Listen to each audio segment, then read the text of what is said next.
to say joining us down the line is the Conservative MP for Lichfield. That is Michael Fabricans. Very good afternoon to you, Michael. Just first of all, on what you've heard today from the Prime Minister and others about this new energy strategy, are you a happy chap?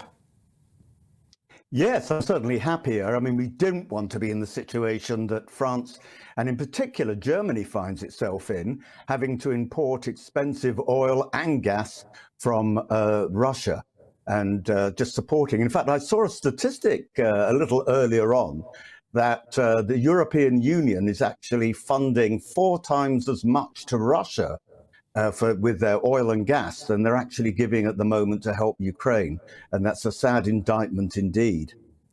Are you disappointed, though, that there's no reference to fracking? Well, and 9 days ago about fracking, and Kwasi Kwarteng, who is the minister who's announced this policy today on energy generation, was saying that he's going to ask the British Geological Survey to do a thorough investigation into some of these points made about fracking. And what are the points that are anti-fracking? That it could pollute, that it could damage the water structure underneath the soil, in other words, damage our water supplies, and that it creates earthquakes. Well, it doesn't seem to have done so in the United States over the last few years. Nevertheless, the Geographical Survey, which is independent of government, is going to do work in that to see whether or not fracking is a possibility in the UK. But let's be clear, just as with the production of nuclear power stations, it's going to take quite a few years for shale gas and shale oil to be extracted if we start a fracking program. Well, isn't that the big problem, though, Michael, with this energy strategy, is that, it all sounds to a large degree terribly sensible, but it's something that's not going to happen, frankly, anytime soon. These offshore wind farms, nuclear energy, even potentially trying to extract oil and gas from the North Sea, is years, in some cases, more than a decade down the line. And frankly, our dependence needs to be sorted out now. People's bills are going up right now. Well, it takes about 5 to 6 years to build a nuclear power station, and sometimes it takes as long as 10 years, as you say. Offshore wind farms, no, they can be done much, much faster. We have the technology, we're already doing it. We're generating a huge amount of power at the moment from offshore wind farms.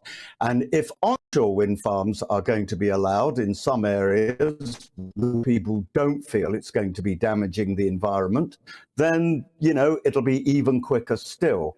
But the government has been doing a lot to try and reduce energy costs. And as Boris Johnson rather darkly hinted in your news bulletin, probably more is to come. So that'll be pressure on Rishi Sunak. Let's move on, if we can, to some of the big issues this week. Privatisation of Channel 4. Many of your colleagues not in favour of the proposed plan. Are you? Yes, I am, providing there are safeguards. So Channel 4 has a licence with Ofcom, and that makes a number of points, some criteria that it must meet. That includes the percentage of content of British programming. It includes also how much public service broadcasting there should be, how news there should be, and so on and so forth. Now, I would oppose the sale of Channel 4 if we were saying, well, it can be used for anything, just rebroadcast Fox News or rebroadcast CBS in America or something. But that isn't going to be the case. So anybody who takes over Channel 4 is going to have to meet the same public service broadcasting requirements as, in fact, it has to do at the moment. Yeah, we know that argument, Michael. But government owning a television station. Yeah, but I suppose the point is, what harm is it doing? I mean, clearly the people who work with Channel 4, the independent producers, quite like the product. The advertisers like it. Even the opposition, largely within the industry, quite like Channel 4's model. Doesn't cost the taxpayer a penny. It generates its own cash, which it then pumps into British broadcasting. It's worked for 40 years. Why try and sell something off if it works? It doesn't make an awful lot of sense, does it? Well, telephones worked, I suppose, just about when they were operated by the old GPO, General Post Office. You had to get permission from the GPO to have a phone connected. You had to wait a long time. And then you couldn't fit your own phone. You had to get one that was from the GPO.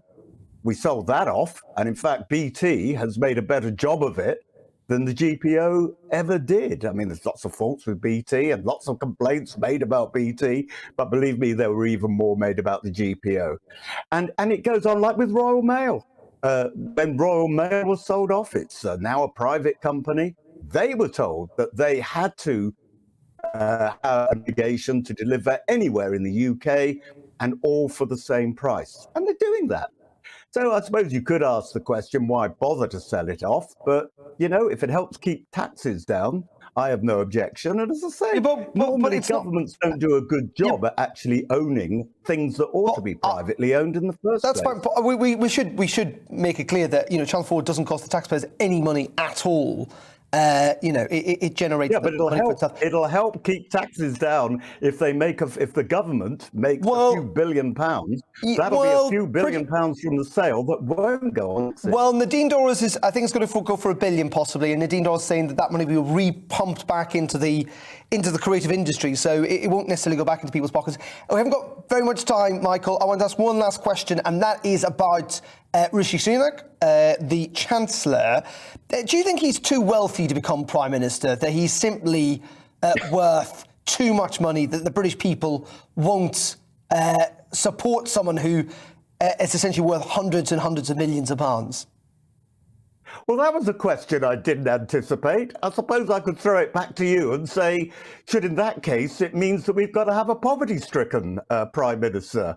Is that the criterion we should have in that case? Well, no, the reason I mention this is because Claire Forges, who writes for The Times, who of course worked for David Cameron, who's a multimillionaire himself, wrote a piece in The Times, I don't know where you saw it earlier on this week, in which he argued that he is too wealthy, essentially, to become Prime Minister, that the British public don't like someone who's obscenely wealthy to be in charge. We're not like the United States or other countries in that regard. And I'm just trying to ask whether his personal wealth potentially could be an obstacle, in your mind, to future, down the line, supporting his leadership ambitions?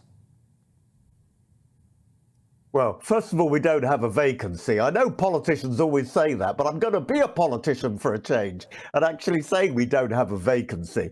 But the whole idea that, in America, you have to be rich. It's not that in America, it costs billions to run an election campaign. Thank God in this country, you don't have to be rich to be a prime minister or to be a member of parliament. But, I just think in this country, we should have the same attitude as in other countries. Let's all try and be rich ourselves. Let's not be jealous of those people who are rich. OK, Michael Fabricant, as always, appreciate your time. Thank you very much indeed for joining us. The Conservative MP for Lichfield there.